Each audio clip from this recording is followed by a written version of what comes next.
जय श्री राम। मित्रों, कामदेव ने तो बाण तो चला दिया, लेकिन शिव जी को देखकर वो डर गया। फिर सारे जो उसके प्रयास थे वो सब असफल हो गए। लेकिन उसे करना तो था ही। कुछ सोच विचार करके फिर से उसने बाण चलाना शुरू किया। आगे क्या होता है कथा के माध्यम से चलिए देखते हैं। जा गई मनोभव मुए मन बन भगतान पर कही, शीतल सुगंध सुमंद मारुत मदन अनल सखा सही, बिकसे सरनी बहु कंज गुंजत पुंज मंजुल मधुकरा, कलहंस पिक सुख सरस रव करी गान नाचहि अप्सरा। मरे हुए मन में कामदेव जागने लगा। वन की सुंदरता कहीं नहीं जा रही। काम रूपी अग्नि का सच्चा मित्र शीतल मंद सुगंधित पवन चलने लगा। सरोवरों में अनेक कमल खिल गए, जिन पर सुंदर भंवरों के समूह गुंजार करने लगे। राजहंस, कोयल और तोते रसीली बोली बोलने लगे और अप्सराएं गा गा करके नाचने लगीं। सकल कला करि कोटि विधि, हारे उसेन समेत, चली न अचल समाधि शिव, कोपे हो हृदय निकेत। कामदेव अपनी सेना समेत करोड़ों प्रकार की सब कलाएं, सारे उपाय करके हार गया, पर शिव जी की अचल समाधि न डिगी। तब कामदेव क्रोधित हो गया। देखी रसाल बिटप बर शाखा, तेहि पर चढ़े वो मदनो मन माखा, सुमन चाप निज सरसंधाने, अतिरिसता की श्रवण लगी ताने।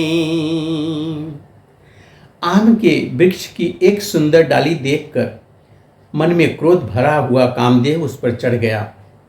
उसने पुष्प धनुष पर अपने 5 बाण चढ़ाए और अत्यंत क्रोध से लक्ष्य करके ताक कर उन्हें कान तक खींचा।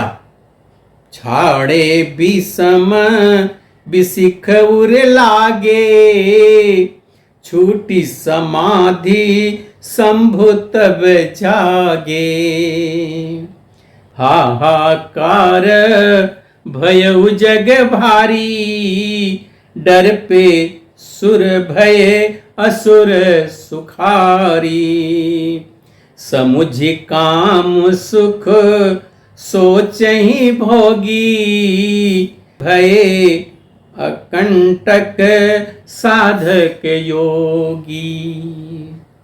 जगत में बड़ा हाहाकार मच गया। देवता डर गए, दैत्य सुखी हुए, भोगी लोग काम सुख को याद करके चिंता करने लगे और साधक योगी निष्कंटक हो गए।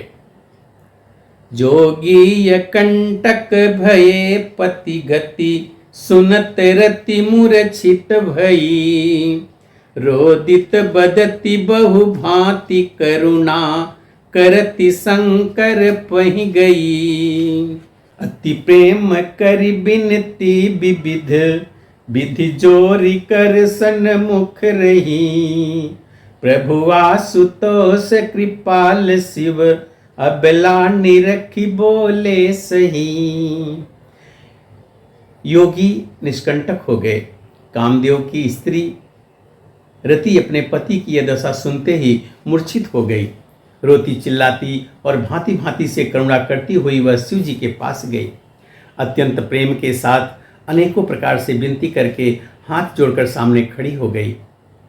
शीघ्र प्रसन्न होने वाले कृपालु शिव जी अबला स्त्री को देखकर सुंदर वचन बोले। अब तेरती तब नाथ कर, होहि नाम अनंगो, बिनु व्यपु व्यापी सबहि पुनि, सुन निज मिलन प्रसंगो। हे रति, अब से तेरे स्वामी का नाम अनंग होगा, वह बिना ही शरीर के सबको व्यापेगा। अब तू अपनी पति से मिलने की बात सुन। जब ददुवंश कृष्ण अवतारा, हुई हैं हरण महाभमहि भारा। कृष्ण तनय हुई है पति तोरा, बचनु अन्यथा होई न मोरा। जब पृथ्वी के बड़े भारी भार को उतारने के लिए यदुवंश में श्री कृष्ण का अवतार होगा, तब तेरा पति उनके पुत्र प्रद्युम्न के रूप में उत्पन्न होगा। मेरा यह वचन अन्यथा नहीं होगा। रति गवनी पुनि शंकर बानी, कथा अपरयब कहूँ बखानी। देवन समाचार सब पाए, ब्रह्मा दिक बैकुंठ सिधाए। शिव जी के वचन सुनकर रति तो चली गई। अब दूसरी कथा बखान कर विस्तार से कहता हूँ। ब्रह्मादि देवताओं से ये सब समाचार सुने तो वह बैकुंठ को चले। मित्रों, अब आगे की कथा हम अगले वीडियो में देखेंगे। तब तक के लिए जय श्री राम।